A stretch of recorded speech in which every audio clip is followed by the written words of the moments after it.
My girlfriend declared, "I'm moving in with my male best friend for financial reasons without asking me first." I said, "That works out perfectly." What I told her later that night made her pack in tears. There is a certain kind of quiet that settles in a home after a storm. It is not peace, not yet. It is the sound of the wind having finally exhausted itself, leaving you to survey the damage. In my case, the storm was my girlfriend of 4 years, Sarah, and the damage was the life I thought we were building. But as I sit here now, I realize something crucial. The storm did not destroy my foundation. It just cleared away a house that was already rotten to the core. Let me start by saying I am not the kind of man who is easily fooled. I am a systems analyst. My entire career is built on seeing patterns, anticipating problems, and understanding how one small change can bring a whole network crashing down. I applied that same logic to my life, which is why I never understood men who complained about their girlfriends ignoring them or spending all their money. My relationship with Sarah was built on what I thought was a solid framework: mutual goals and shared investment. When we met, she was smart, ambitious, and had a clear 5-year plan. We were a team. We agreed to combine our efforts to save for a house. It was a joint venture. I made more money, so I contributed a larger percentage to our shared savings, but she was contributing too. Every decision was a discussion. We were building something, brick by brick, and I respected that. I loved her for it. Her best friend, a guy named Ethan, was the only variable I could never quite account for. He was one of those people who is perpetually on the verge of making it big.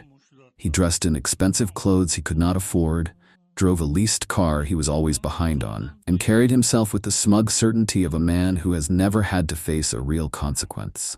He was always around, offering unsolicited advice, making little jokes at my expense that were just plausible enough to be deniable. Sarah always defended him. "He is like a brother to me," she would say. "He just does not have the stable foundation you do, Mark." The stability she mentioned was me. I was the foundation. And last Tuesday, she decided to test just how much weight I could bear. She came home from work with a strange energy, a mix of nervousness and forced cheerfulness. She sat me down on the couch, the one we spent 3 weekends picking out together. Then she dropped the bomb. It was not a request, it was a declaration. "I have some amazing news," she started, a little too brightly. "Ethan's roommate is moving out at the end of the month. I am going to take the spot." I just stared at her, waiting for the punchline. There was not one. She rushed to explain, her words tumbling over each other. "Think about it, Mark. It is purely for financial reasons. His rent is so much cheaper than my half of the bills here. I could save an extra $1,000 a month. We could get our house so much faster. It is the perfect solution." I let the silence hang in the air. She wanted a reaction. She wanted an argument, a debate where she could paint me as controlling or insecure. I refused to give it to her. I ran 1,000 scenarios in my head, analyzed every variable, and saw the single perfect path forward. I smiled, a calm, genuine smile. "Sarah," I said, my voice perfectly even, "that works out perfectly." The look on her face was priceless. The triumphant, prepared for a fight expression melted into pure confusion. This was not in her script. "It does?" she stammered. "Absolutely," I said, leaning back on the couch. "It is a brilliant financial decision, sacrificing a little comfort now for a bigger payoff later. That is exactly the kind of thinking that makes me so proud of you." Now she was completely off balance. She had expected a storm, but I had given her a clear, sunny day. She spent the rest of the evening talking excitedly about how much she would be able to put into our house fund, how great it would be to have Ethan as a roommate, and how mature we were being about all of this. I just nodded and agreed, adding supportive comments here and there. I was the perfect, understanding boyfriend. Later that night, as she was scrolling through apartment listings with Ethan on the phone, laughing and making plans, I waited. I let her finish the call. I let her bask in the glow of her apparent victory. Then I walked into the living room and sat down across from her. "I have been thinking about what you said," I began, my tone serious and thoughtful. "And you have inspired me. Since you are making this big move to accelerate our savings, I think it is only fair that I do the same." She looked at me, a little wary now. "What do you mean?" "Well, I said, leaning forward. I have had this offer on the table for a few weeks now. A major project based out of our company's European headquarters. It is a 2-year contract. The pay is phenomenal, and it comes with a massive completion bonus. I was going to turn it down because I did not want to leave what we are building. But now, with you moving out to save money, it just makes perfect sense. I can put my things in storage, live cheaply over there, and we can put my entire salary plus the bonus towards our goal. By the time I get back, we will have enough to buy our dream house in cash. Her jaw slowly dropped. I could see the gears turning in her head, the panic starting to creep into her eyes. You took a job in Europe? I called and accepted it this evening, I said, lying as smoothly as I had ever told the truth. They are sending the final contract over in the morning. The project starts in 3 weeks. In fact, I am ending the lease on this apartment at the end of the month. The timing is just perfect, is not it? The color drained from her face. You ended the lease? But where will I stay when I come back to visit? Visit? Sarah, the whole point of this is to save money. Flights from Europe are expensive. We need to be disciplined, both of us. This is what you wanted, a smart financial decision. Then I delivered the final blow. And since we will be managing our finances separately for the next 2 years, we need to split our shared assets now. It is the only logical thing to do. I have already drawn up a spreadsheet of the joint savings account, the furniture, everything we have accumulated. We need to figure out who gets what.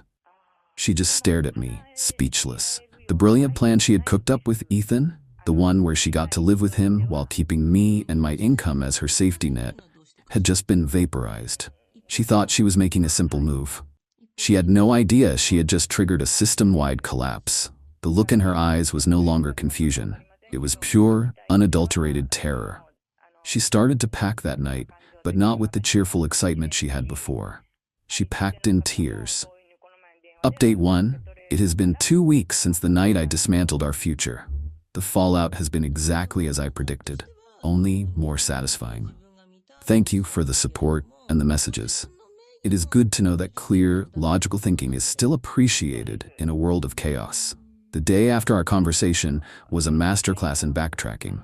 Sarah woke up with red, puffy eyes and immediately tried to cancel her plan. I was not thinking clearly, she said, forcing a laugh. Moving in with Ethan is a silly idea. I do not want to do that, and you should not go to Europe. We are better together. I just shook my head, my expression one of deep, sincere regret. I cannot, Sarah. I have already signed the contract. If I back out now, I will be blacklisted at my company. My career would be over. You know I cannot do that. I had, of course, signed nothing. The contract was a PDF I had spent 2 hours creating myself, complete with official-looking letterhead I copied from my company's website. But she did not know that. Besides, I continued, using her own words against her, you were right. This is a smart financial move. We have to think about the long term. A couple of years apart is a small price to pay for a lifetime of security.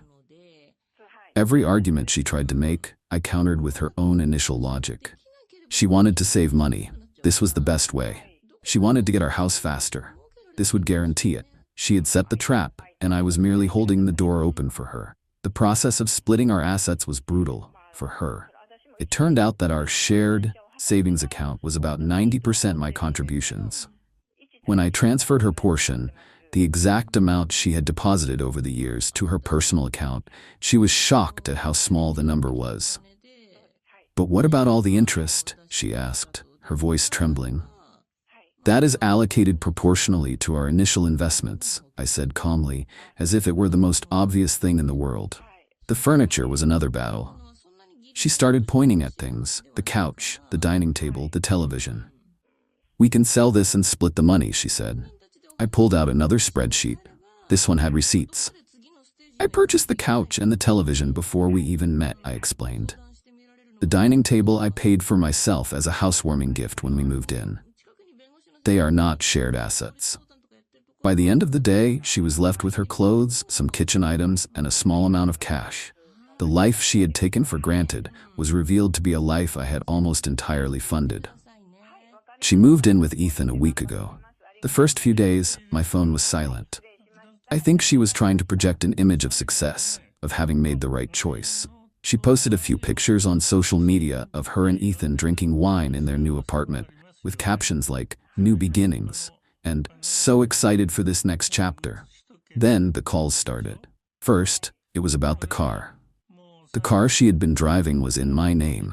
I had been paying the insurance. I called her and told her that since I was moving to Europe, I was selling the car and canceling the policy. She would need to find her own transportation. The panic in her voice was real. "But how am I supposed to get to work? Mark, you cannot do this." "It is a financial decision, Sarah," I said, my tone sympathetic. "I cannot afford to pay for a car I will not be using for 2 years." Next came the phone bill. She was on my family plan. I informed her she would be removed at the end of the billing cycle. Then it was the streaming services, the gym membership, all the little financial threads that had tied her to my income. One by one, I cut them all. Ethan, predictably, has been a nightmare.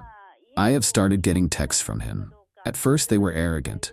"Dude, you really messed up. Sarah is amazing. Your loss." I did not reply. Then they became annoyed.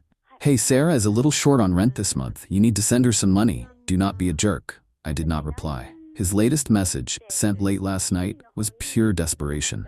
"Mark, you need to call me. The landlord is threatening to evict us. Sarah cries all the time. You created this mess. You need to fix it." They genuinely believe this is my fault. They believe I am obligated to fix the situation they created. Their arrogance is matched only by their stupidity. They thought they could outsmart a systems analyst. They failed to understand that I do not just see the system. I know how to break it. I have not moved to Europe. I have moved into a new apartment across town. It is smaller, but it is all mine. The lease on our old place is officially terminated at the end of this week. Sarah and Ethan think I am packing for an international flight. In reality, I am just unpacking the boxes that contain my new, peaceful life. They have no idea where I am. They have no idea that I am not thousands of miles away, but just across the city watching their entire poorly designed plan crumble into dust. And the best part is, I am just getting started. Update 2. It has been a month now. The initial shockwave has passed, and I am now in the phase of observing the aftershocks. The story has taken a turn that even I did not fully anticipate. My plan was simply to extricate myself from the situation cleanly, and let their own poor planning be their downfall. But it turns out, when you build your life on a foundation of lies, the collapse is far more spectacular than you can imagine. After a week of increasingly desperate texts from Ethan, I received a call from a number I did not recognize. It was Sarah's mother. I had always had a cordial relationship with her parents. They seemed like decent people. I was wrong. Her mother did not waste time with pleasantries. She launched into a tirade about how I had abandoned her daughter, how I had left her stranded and destitute. She called me cruel and heartless. I let her finish. When she finally paused to take a breath, I spoke calmly. "With all due respect, Sarah made an independent financial decision to move in with another man. I have simply made some financial decisions of my own. She is your girlfriend. You have a responsibility to take care of her." She yelled. "Actually," I said, "I do not think she is my girlfriend anymore. And I would ask Sarah about her responsibilities to me and to our shared goals before you lecture me on mine." That conversation was the opening salvo in a new campaign, the guilt and shame offensive. Suddenly, mutual friends started calling me. They had all heard a heavily edited version of the story from Sarah, one in which I had a sudden mental breakdown, became controlling, and punished her for trying to be financially responsible. This was a variable I had anticipated. Before this all started, when my suspicions about Sarah and Ethan first began to solidify a few months ago, I had started my real work. I am a systems analyst, remember? I analyze data, I find patterns. I had installed monitoring software on our home network, not to spy on her emails, but to track data traffic patterns. I noticed that her data usage on her laptop and phone spiked late at night, and it was all directed towards social media and messaging apps when she claimed to be working. I also noticed that their shared online grocery orders, paid for from our joint account, often included expensive items I never saw, like high-end liquor and steaks. The final piece of the puzzle fell into place when I ran a background check. Not on her, but on Ethan. It turned out his financial situation was far worse than I imagined. He had 2 prior evictions and a string of unpaid debts.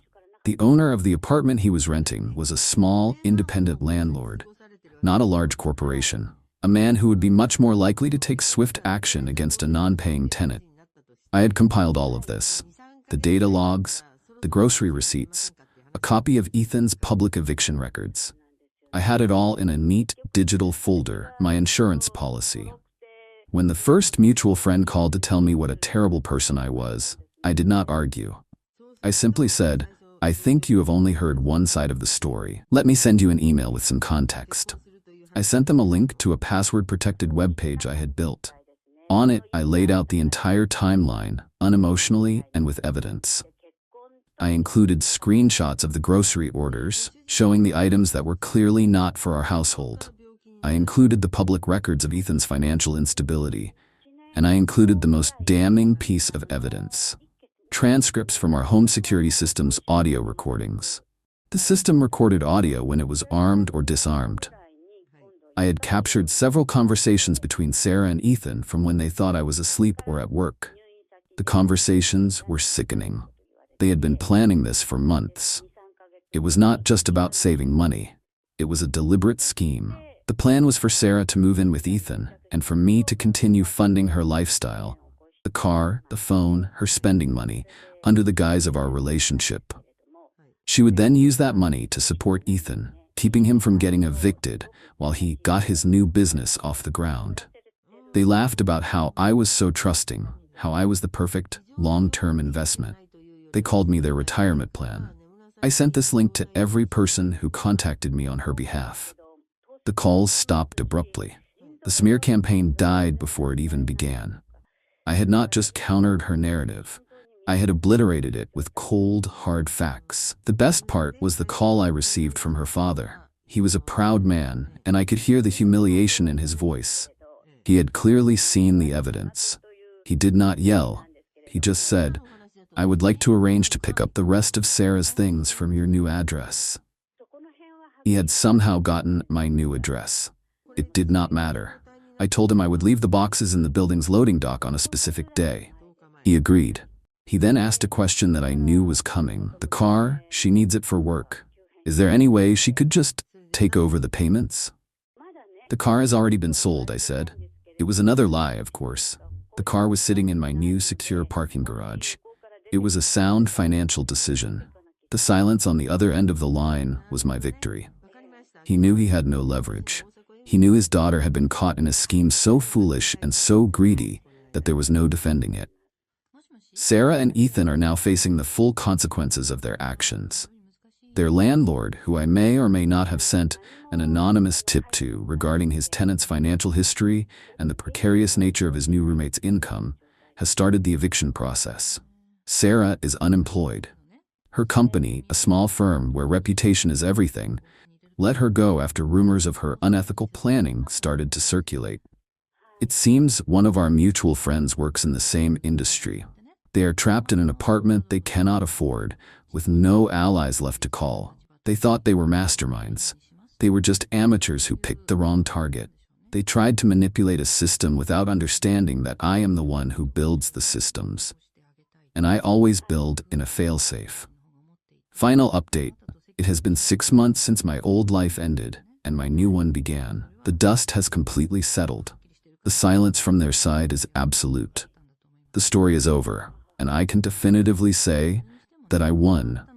Not just the battle, but the entire war, and I did it without ever raising my voice. The eviction I mentioned in my last update went through. Sarah and Ethan were forced out of their apartment. The image of them trying to move their things without a car, a detail I heard from a former mutual friend, is a source of quiet satisfaction. Their brilliant plan, hatched over months of whispered phone calls and secret meetings, ended with them standing on a curb, surrounded by boxes they could not afford to move. Ethan, as I predicted, folded under the pressure. He blamed Sarah for everything, for bringing her drama into his life and for getting him kicked out. Their great friendship, the one that was like family, dissolved the moment the money ran out. He moved back to his hometown to live with his parents, a 30-year-old man defeated by his own arrogance. Sarah's fall was harder and more complete. After losing her job and her apartment, she had no choice but to move back in with her parents. But the home she returned to was not the supportive sanctuary she expected. Her father, a man who valued reputation above all, was deeply ashamed. He had seen the evidence I had compiled. He knew the truth. He and her mother were providing her with a roof over her head, but the warmth was gone.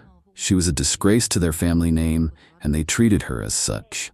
I learned through the grapevine that she has been struggling to find new work. The industry she was in is small, and word travels fast. The story of her manipulative plan, backed by undeniable proof, has made her toxic. She is paying a long-term price for a short-sighted scheme. The final and most satisfying piece of this entire saga happened about 2 months ago. I received a formal letter from a lawyer she had hired. It was a demand letter, a desperate attempt to claim some sort of financial settlement from our 4-year relationship.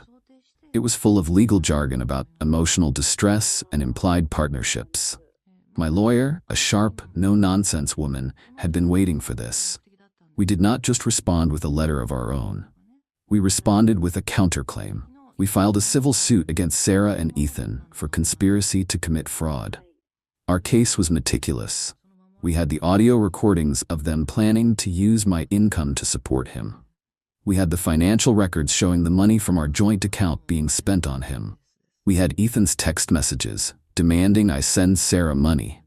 We even had a sworn affidavit from their former landlord about the nature of their tenancy and their conversations with him. The lawsuit was not about winning money. It was about making a statement. It was a final, undeniable declaration that I would not be a victim.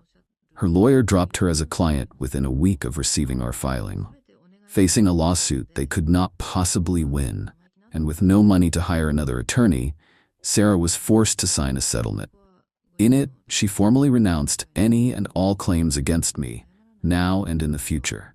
She also had to sign a non-disclosure agreement, legally preventing her from ever speaking or writing about me or our relationship again. My smear campaign insurance was now ironclad and legally binding. I walk away from this with everything. My finances are secure, my career is thriving, my new apartment feels like a real home. I have learned a valuable, if painful, lesson about trust and the importance of verifying data, even in your personal life. The job in Europe was, of course, a complete fabrication, a strategic maneuver designed to force her hand. I never intended to leave. Why would I? I had a front row seat to the most satisfying system collapse I have ever witnessed. They thought they were clever. They saw me as a stable, predictable, and exploitable resource. They failed to understand that the most stable systems are often the most complex, and the quietest parts are the ones that control everything. They wanted to play a game of chess, but they were playing against a grandmaster who had already seen every possible move they could make. They did not just lose. They were dismantled. And my life is quieter, cleaner, and better for it. The storm is over. The silence that remains is peace.